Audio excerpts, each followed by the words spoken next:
Hi there, thanks for tuning in. For a long time, I've wanted to try Caron's YATAGAN. And finally, I ordered from FragranceX, and when it came, I was shocked that the box was wet. At the start, I thought that it was because the fragrances was strong, but it became very quickly obvious that some spill had occurred. Now, I wasn't too worried because FragranceX's customer service is pretty good. I was sure that they were going to try to compensate for it. And, well, just to make it clearer to you visually what it looked like, please keep watching. See, some spillage indeed.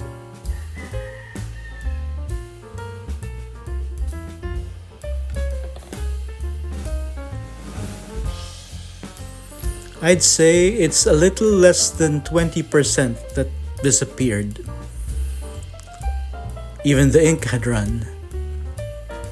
So, what I did, I just emailed customer service and basically I asked them what they could do about it. And shortly after I sent the message, they emailed back and they were offering 10 USD as a partial refund, which to me wasn't fair because the fair amount would have been really, if 20% had disappeared, then I should be getting $16 back. But, I thought that, maybe 15 is fine. So that's what I asked for.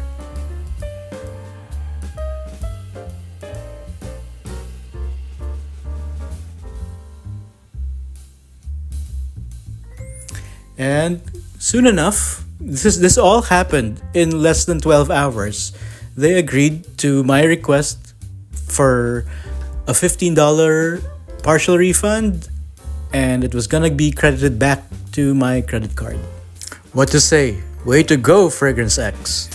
As for YATAGAN, is it uber masculine? I think it's just masculine, not uber. If you like Gucci Guilty Absolute, this would be right up your alley, and I would encourage you to just get it. The only thing that is the problem with it is performance because it really isn't that strong. Anybody who's saying that the current formulation is a beast is not really telling you the truth because it's almost kind of weak. Longevity is good enough because the castoreum base, it lasts for a fairly good time. But mainly what I want to say is that this is not difficult to wear at all. It still is French perfumery, so still very refined, still smooth. It is masculine, but not forbiddingly so, not unisex definitely. And just get it.